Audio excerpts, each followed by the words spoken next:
Level. It's not raked, it's level. What's up? This is a new project. It's 2021 Silverado Trail Boss Hog. No, it's not a hog, just Boss Hog. Or just, you know what I'm trying to say. 2021 Silverado Trail Boss. I'm just gonna make it into an overlanding truck. You know? Those things are dope. First step, level it. This is a pretty simple one. It's a lot easier, in my opinion, than the old pork chop. Pork chops are delicious, but these understrut spacers are even more of a delicacy. Let's unbox it for you. Whisper instructions. And here's the bag of the. Here's these nuts and bolts and shit. Yeah, Ziploc bags. And here's another Ziploc bag. Here's the spacers. Nice. I think they're aluminium. Max Racing. I got these off Amazon. I'll put a link right there. It'll pop up for you. Or maybe it'll just be down below in the description. Spacer number 1. Spacer number 2. You know, because there's a left front and a right front, so there needs to be a left front and a right front spacer. There you go, you plastic heads. You asthma plastic heads. It's a good kit, though. They're cheap, too. So there's all you get. That's it. Seems simple, right? Kinda. You'll see. First you gotta jack it up. Don't forget your chocks. You've all seen that guy where he undid his drive shaft and his truck went rolling away from him. Bye-bye, truck. Alright, so there's 2 bolts. Hold on the bottom of the strut. It's like they call it a strut, but it's a shock with a, coil spring around it. Anyways, you gotta get the little clippy clips off there after you take the bolts out. Because there's not, from the factory, there's those things, not nuts. So there's 2 of them. They pop out of there.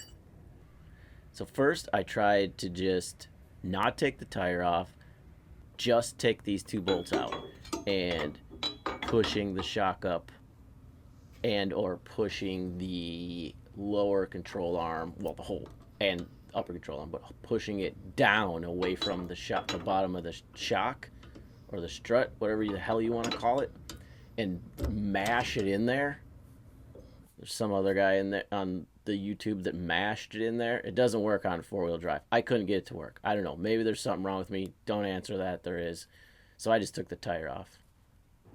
And on these new fancy ones, well, I say new. It's not a new thing. Wheel locks. It should be in your glove box.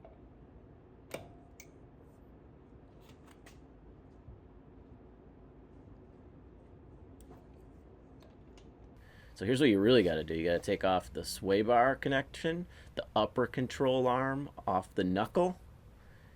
You can take the steering connection off that connects to the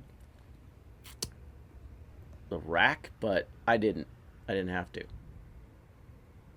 And it fits in there. Because when you take the upper control arm loose and the sway bar loose, the whole lower control arm will just drop down and give you enough space to mash it in there. This one here, see, I could not get the bolt in from the top. I'm telling you, the instructions say to put the bolts in from the top so the nuts go on the bottom. If you can see right there, the half shaft that goes into the knuckle, there's no way you can get a bolt in underneath of it. You have to put it in from underneath, and you have to put the nut on top. Again, if you know better, hey, fire away. Show me. Yell at me in the comments. But I couldn't get it in. So here's the shaft and the hole for the friggin' spacer, and the shock is here. You can't angle it. You can't get it in past it. You can't get it in up and under it because bolts don't bend like that. You know what I'm saying? And it's level. Before, after. Raked, leveled. Raked, leveled. Level. So the next step is tires. Of course, I'm not gonna not put big tires on it.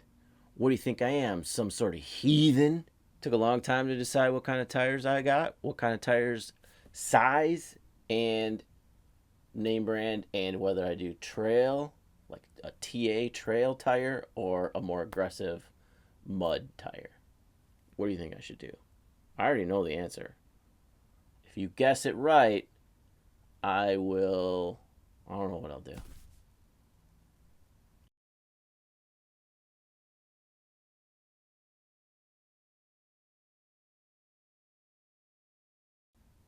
See you later. Look at my eyes. Yeah, it's a ring light. It's just I'm lazy and it's easy lighting.